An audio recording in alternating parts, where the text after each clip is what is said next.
The marvel of the Dhamma. Those who practice the Dhamma will begin to know the Dhamma, or to gain a feel for the Dhamma in the area of meditation more markedly than in other areas, and more extensively. For example, the gratification that comes from being generous is moving in one way. The gratification that comes from maintaining the precepts is moving in another way. The feelings of gratification that come from the different forms of goodness are moving in their own separate ways. This is called finding gratification in skillfulness. But all of these feelings of gratification converge in the practice of meditation. We begin to feel moved from the moment the mind begins to grow still, when the heart gathers its currents together to stand solely on its own.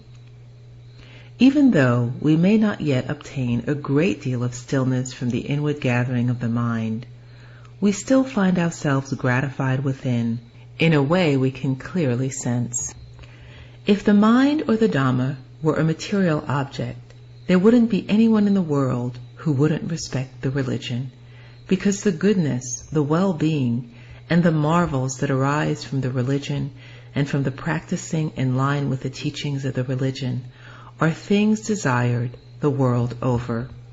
Goodness, well-being, marvels, these are things the world has always desired from time immemorial, with a desire that has never lost its taste. And they are things that will always be desired until the world loses its meaning, or until people become extinct, having no more sense of good and evil. That's when the world will no longer aspire for these great blessings.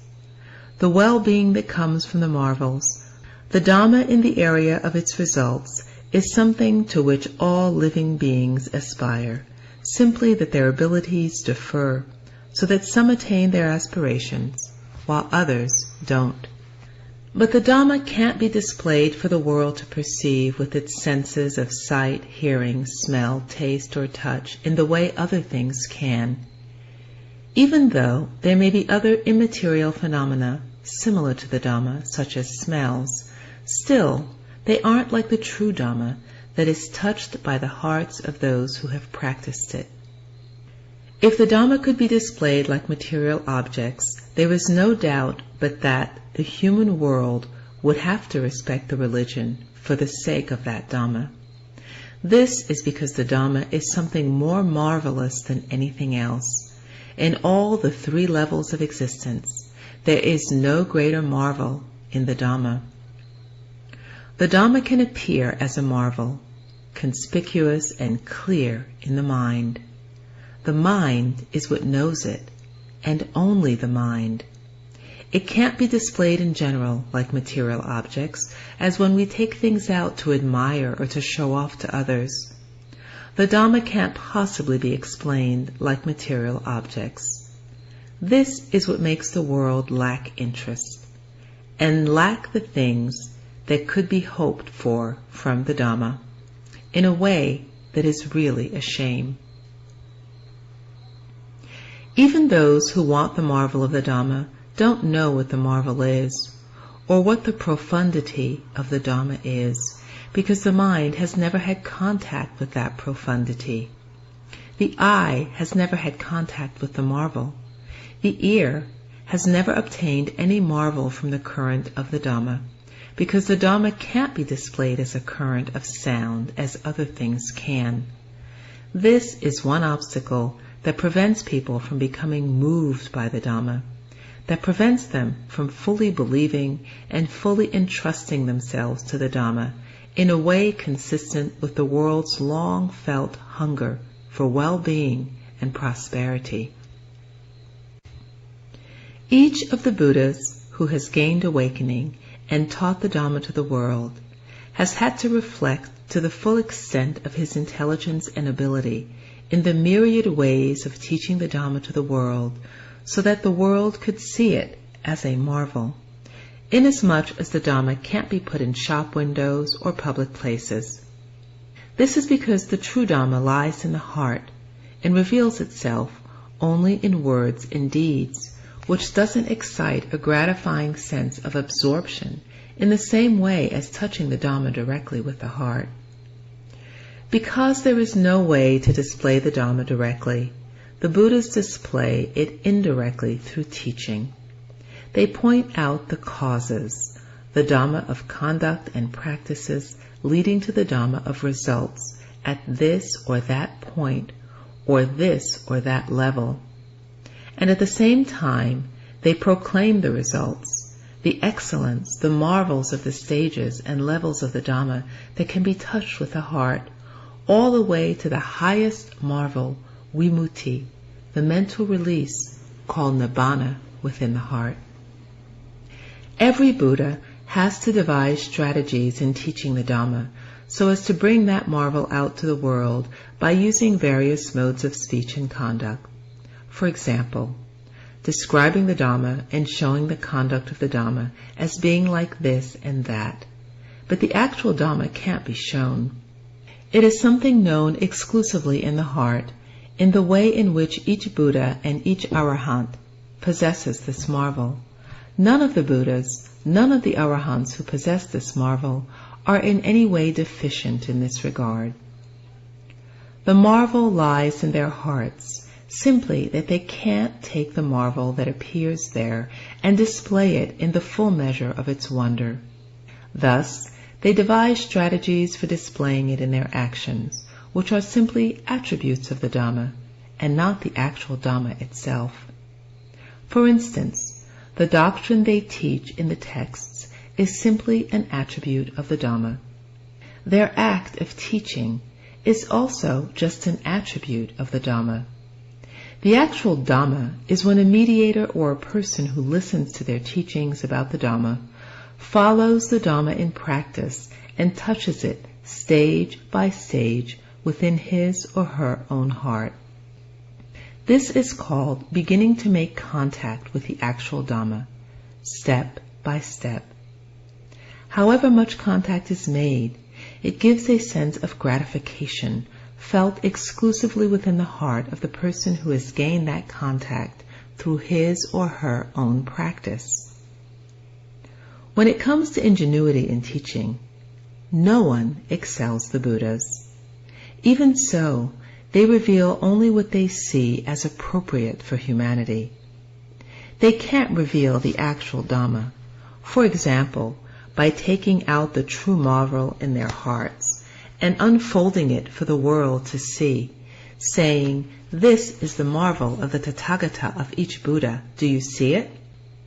This can't be done, for here we're talking about the marvel of the purity of a heart that was previously swamped with defilement like a heap of assorted excrement, but now has become a pure, unsullied nature, or a pure, amazing nature, because of the practice of constantly and relentlessly cleansing it.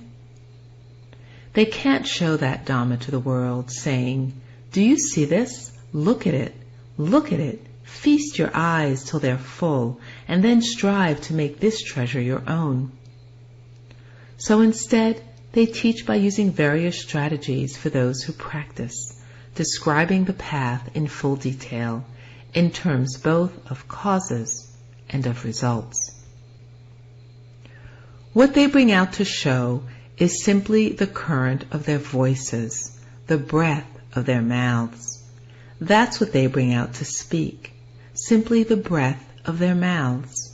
They can't bring out the real thing. For example, when they say, "It's marvelous like this," it's just sound. The marvelous nature itself can't be brought out.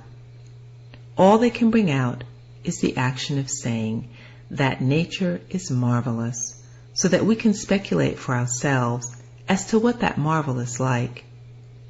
Even though this doesn't remove our doubts, it's better than if we had never heard about it at all. But the basic principle in making us come to know and see the marvel of the Dhamma is that first we have to speculate, and then we follow with practice. This qualifies as following the principles of the Dhamma the Buddha taught. and this is fitting and proper. No matter what the difficulties and hardships encountered in following the path, we shouldn't let them form barriers for our progress, because this is where the path lies. There are no other byways that can take us easily to the goal. If our practice is difficult, we have to stick with it. If it's painful, we have to bear it, because it's a duty we have to perform, a burden we have to carry while working so as to attain our aims. The Dhamma of a pure mind is like this. The mind is the Dhamma. The Dhamma is the mind. We call it a mind only as long as it is still with the body and khandhas. Only then can we call it a pure mind, the mind of a Buddha or the mind of an Arahant. After it passes from the body and khandhas, there is no conventional reality to which it can be compared, and so we can't call it anything at all. No matter how marvelous that nature, no matter how much it may be ours, there is no possible way we can use conventional realities to describe it or to make comparisons, because that Dhamma, that realm of release, has no conventions against which to measure things or make comparisons. It's the same as if we were in outer space. Which way is north? Which way is south? We don't know. If we're on Earth, we can say east, west, north, and south, because there are things that we can observe and compare so as to tell which direction lies which way. We take the earth as our standard. High and low depend on the earth as their frame of reference.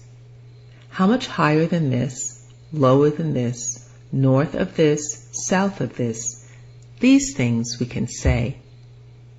But if we're in outer space, there is no standard by which we can measure things, and so we can't say. Or, as when we go up in an airplane, we can't tell how fast or how slow we're going. When we pass a cloud, we can tell that we're going fast. But if we depend simply on our eyesight, we're sure to think that the speed of the airplane is nowhere near the speed of a car. We can clearly see how deceptive our eyesight is in just this way. When we ride in a car, the trees on both sides of the road look as if they were falling in together down on the road behind us. Actually, they stay their separate selves. It's simply that the car runs past them. Since these are things that we sense that lie close enough for comparison, it seems as if the car were going really fast. As for the airplane, there's nothing to make comparisons with, so it looks as if the plane were dawdling along, as if it were going slower than a car, even though it's actually many times faster. This is how it is when we compare the mind with an ordinary run-of-the-mill person with the mind of the Buddha. Whatever the Buddha says is good and excellent, we ordinary people tend to say that it's not. Whatever we like, no matter how vile, we say that it's good. We don't admit the truth in the same way as thinking that a car goes faster than an airplane. The practice of attending to the mind is something very important. Try to develop mindfulness, sati, and discernment so that they can keep up with the things that come and entangle the mind. By and large, the heart itself is the instigator, creating trouble continually, relentlessly. We then fall for the preoccupations the heart turns out, and this makes us agitated, upset, and saddened, all because of the thoughts formed by the heart. These come from the heart itself, and the heart itself is what falls for them, saying that this is this and that is that, even though the things it names this and that merely exist in line with their nature. They have no meaning in and of themselves, that they are like this or that. The mind simply gives them meanings and then falls for its own meanings, making itself glad or sad over those things without end. Thus, the stress and suffering that result from thought formations have no end, no point of resolution, just as if we were floating adrift in the middle of the sea, waiting to breathe our last breath. The Buddhas all reached awakening here in this human world because the human world is rich in the noble truths. It's where they are plain to see. The noble truth of stress, dukkha, lies in the human body. Human beings know about stress because they're smarter than common animals. The noble truth of the origin of stress, this lies in the human heart. The noble truth of the path of practice to cure defilement, kilesa, craving, tanha, and mental effluence, asava, which are the things that produce stress. This human beings also know. What is the path? To put it briefly, virtue, concentration, and discernment. These things human beings know and can put into practice. The noble truth of the cessation of stress, this human beings also know. No matter which of these truths, all human beings know them, although they may not know how to behave toward them or take interest in behaving in line with them, in which case there is no way the Dhamma can help them at all. The Buddhas thus taught the Dhamma in the human world because the human world lies in the center of all the levels of existence. We have been born in the center of existence, in the midst of the religion. We should conform correctly to the central point of the religion so as to comprehend the religion's teachings that lie in the center of our heart. The superlative Dhamma lies right here. It doesn't lie anywhere else. The mind is what can reach the Dhamma. The mind is what knows all Dhammas. The affairs of the Dhamma, then, do not lie beyond the mind, which is a fitting vessel for them. Good, evil, pleasure, pain. The mind knows these things before anything else knows them. So we should develop mindfulness and discernment to be resourceful, to keep up with the events that are always becoming involved with the mind in the course of each day. If we're intent on investigating the origin of stress, which fans out from our various thought formations, we will find that it arises without stop. It arises right here in the mind. It's fashioned right here. Even though we try to make it quiet, it won't be still. Why? Because of the unquietness, the thoughts with which the mind disturbs itself, which it forms and sends out towards its preoccupations, aramana, all the time. Once the mind sends out its thoughts, it then gathers in stress for itself, and it keeps at it, in and out like this. What goes out is the origin of stress, and what comes back in is stress. In other words, thoughts form and go out as the origin of stress, and when the results come back to the heart, they're stressful. These things are constantly being manufactured like this all the time.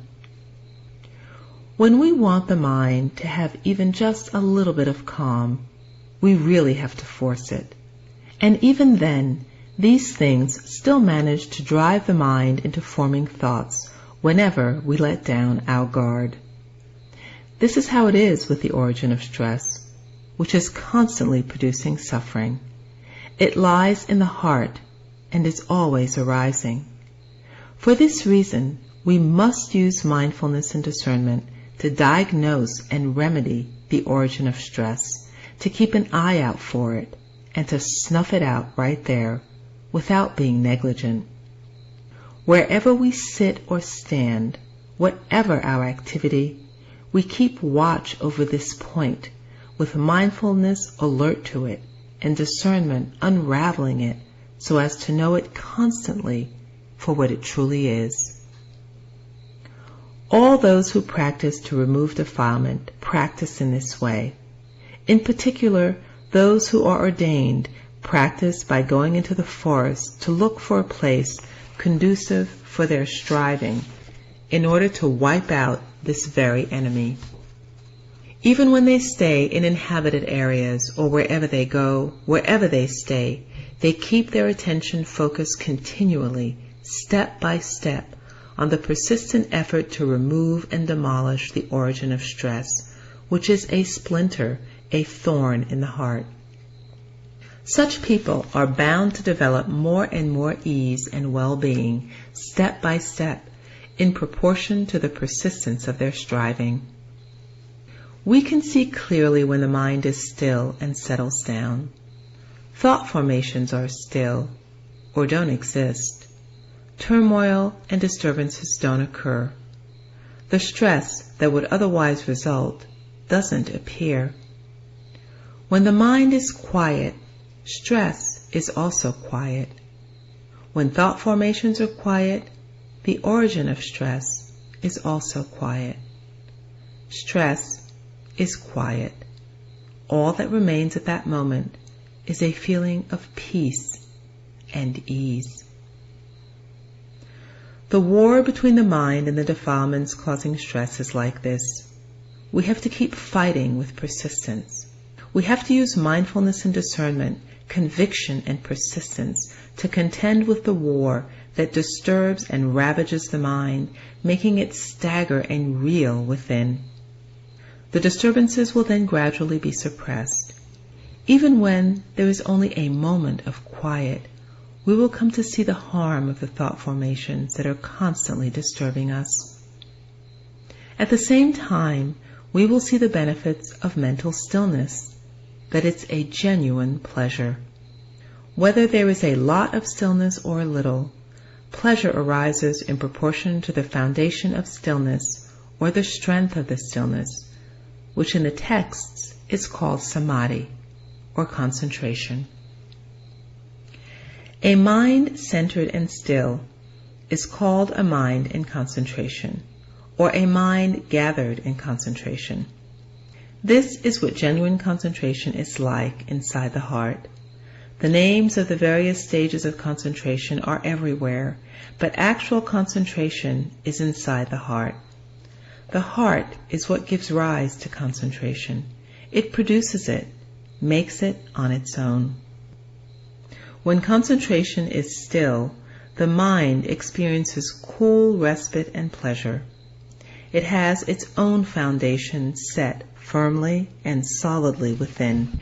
It's as if we were under an eave or under the cooling shade of a tree.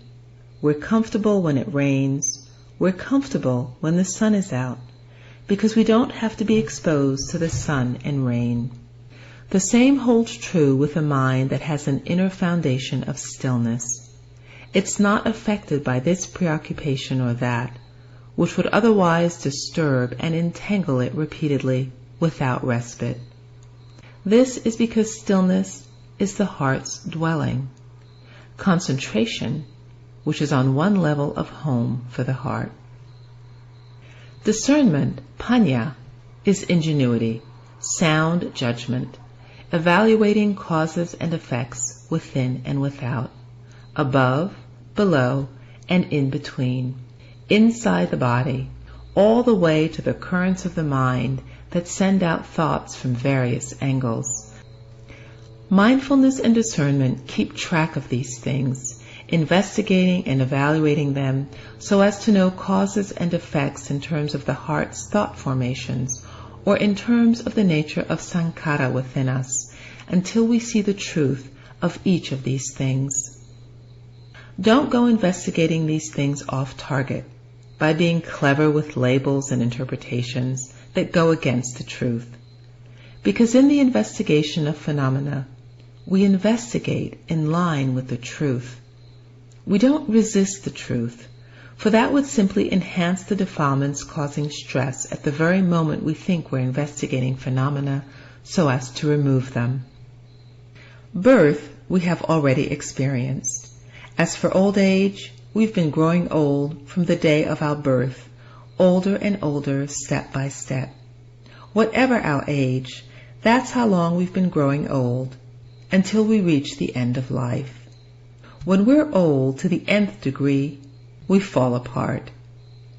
In other words, we've been growing old from the moment of birth, older by the day, the month, the year, older and older continually. We call it growing up, but actually it's growing old. See? Investigate for what it really is. This is the great highway, the way of nature. Don't resist it. For example, the body is growing old, but we don't want it to be old. We want it always to be young. This is called resisting the truth, which is stress. Even when we try to resist it, we don't get anywhere. What do we hope to gain by resisting it and creating stress for ourselves? Actually, we gain nothing but the stress that comes from resisting the truth. Use discernment to investigate just like this. Whenever pain arises in any part of the body, if we have medicine to treat it, then we treat it. When the medicine can take care of it, the body recovers. When the medicine can't, it dies. It goes on its own. There's no need for us to force it not to die, or to stay alive for so and so many years, for that would be an absurdity. Even if we forced it, it wouldn't stay. We wouldn't get any results, and would just be wearing ourselves out in vain.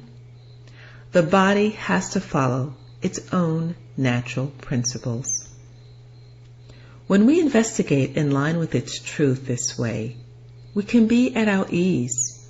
Wherever there's pain, keep aware of it continually in line with its truth. Whether it hurts a little or a lot, keep aware of its manifestations until it reaches the ultimate point of pain, the death of the body. And that's as far as it goes. Know it in line with its truth. Don't resist it. Don't set up any desires, because the setting up of desire is a deficiency, a hunger.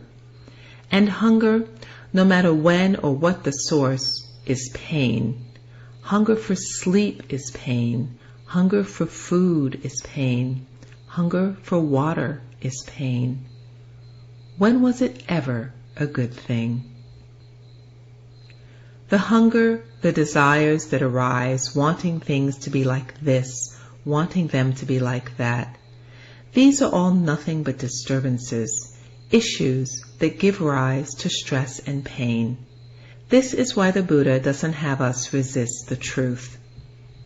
Use your discernment to investigate, to contemplate in line with the natural principles of things as they already are. This is called discernment that doesn't fly in the face of truth, and the heart can then be at ease. We study the Four Noble Truths here in our body. In other words, we study birth, aging, illness, and death, all of which lie in this single heap of elements, dhatu, without ever leaving it. Birth is an affair of these elements. Growing up or growing old, it's old right here. When there's illness, it manages to be ill right here in one part or another. When death comes, it dies right here. So we have to study right here. What else would we study? We have to study and know the things that involve us directly before we study anything else. We have to study them comprehensively and to completion, studying our own birth, our aging, our illness and pain, and completing our study of our own death. That's when we'll be wise to all the events around us. People who know the Dhamma through practicing so that they are wise to the events that occur to themselves do not flinch in the face of any of the conventional realities of the world at all. This is how it is when we study the Dhamma, when we know and see the Dhamma in the area of the heart. In other words, when we know rightly and well. Mindfulness and discernment that are wise all around themselves are wise in this way, not wise simply from being able to remember. They have to be wise in curing doubt, in curing the recalcitrance of the heart, as well as in curing their own attachments and false assumptions, so as to leave only a nature that is pure and simple. That's when we'll really be relieved, really at ease. Let the khandhas be khandhas pure and simple in their own way, without our messing with them, without our struggling with them for power, without our forcing or coercing them to be like this or like that. The khandhas are then khandhas. The mind is then the mind, each with its own separate reality, each not infringing on the others as it used to. Each performs its own duties. This is called khandhas pure and simple, the mind pure and simple, without any conventional realities adulterating them. What knows is what knows, the elements are elements, the khandhas are khandhas. Whatever things may break apart, let them break apart. We have already known them clearly with our discernment. We have no doubts. We've known them in advance, even before they die. So when death comes, what doubts can we have? Especially now that they display the truth of their nature for us to see clearly. This is called studying the Dhamma, practicing the Dhamma. To study and practice this way is to follow the same way that sages have practiced and known before us. All of these conditions are matters of conventional reality, matters of elements, the khandhas, or the sense media, ayatana. The 4 khandhas, the 5 khandhas, whatever, are individual conditions that are separated in line with conventions. Discernment is also a condition, and mindfulness another condition, conditions of the heart. But they're Dhamma, means of curing the mind that is clouded and obscured, means of washing away the things that cloud and obscure it, until radiance appears through the power of the discernment that cleanses the heart. Once the heart is radiant, in the next step, it becomes pure. Why is it pure? Because all impurities have fallen away from it. The various misconstruings that are an affair of defilement are all gone from the heart, so the heart is pure. This pure heart means that we have completed our study of ourselves in line with the statement of the teaching, Wusitang brahmacharyang katang karaniyang. The task of the religion is done. The holy life is complete. There is no further task to be done.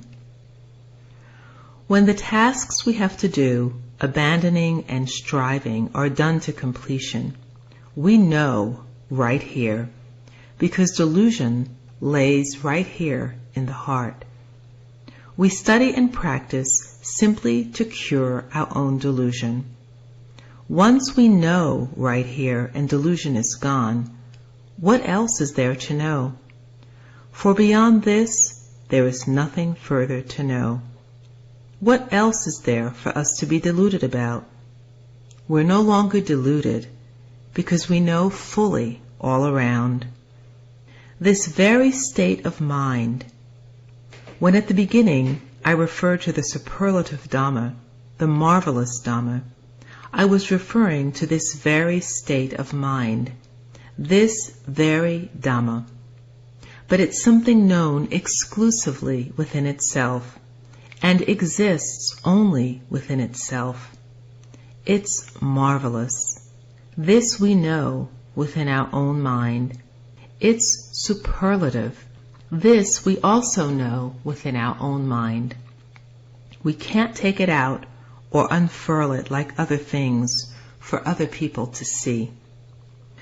So, if you want to have any noble treasures to show for yourself, practice. Remove all those dirty stains from the heart, and the superlative things I have mentioned will appear by their own nature. In other words, they will appear in the mind. This is called completing your study of the Dhamma, and your study of the world is completed right here. The world means the world of elements, the world of the khandhas that lie right here with each of us, which are more important than the worlds of elements and khandhas belonging to other people, because this world of elements and khandhas lies with us and has been weighing on the heart all along. When we have studied the Dhamma to the attainment of release, that's all there is to study. We've studied the world to completion and studied the Dhamma in full. Our doubts are gone, and there is nothing that will ever make us doubt again. As the Buddha exclaimed, when Dhammas become apparent to the Brahman, earnest and absorbed, doubt comes to an end, because the conditions, the factors for continued being and birth come to an end. Once we have reached this level, we can live wherever we like. The war is ended. The war between the mind and defilement, or the war between Dhamma and defilement, is over. This is where we dismantle being and birth. This is where we dismantle the heap of suffering in the round of rebirth, right here in the heart. Since the heart is the wanderer through the cycle of rebirth, we have to dismantle things right here, to know them right here. Once we know, that's the end of all problems, right here.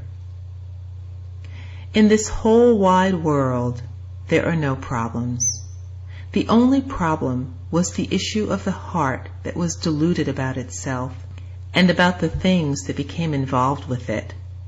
Now that it has completely rectified the way it is involved with things, there is nothing left, and that's the end of the problem. From this point on, there are no more problems to trouble the heart until the day of its total nibbana. This is how the Dhamma is studied to completion. The world of elements and khandhas, is studied to completion right here.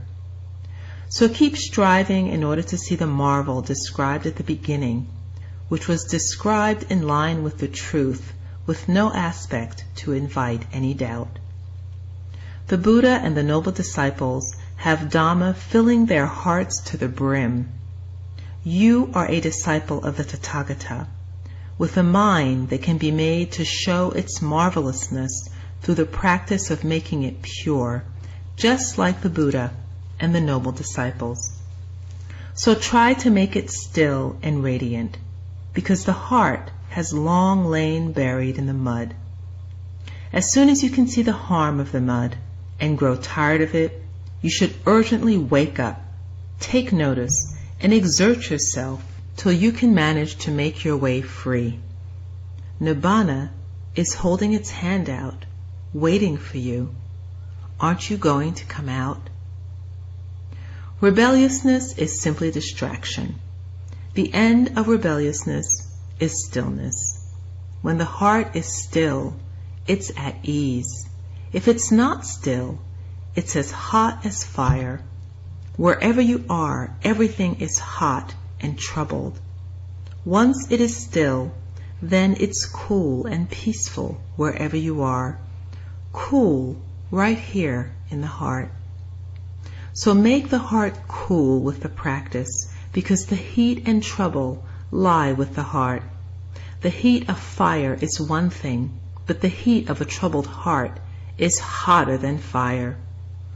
Try to put out the fires of defilement, craving, and mental effluence burning here in the heart, so that only the phenomenon of genuine Dhamma remains. Then you will be cool and at peace everywhere and always. And so I'll ask to stop here.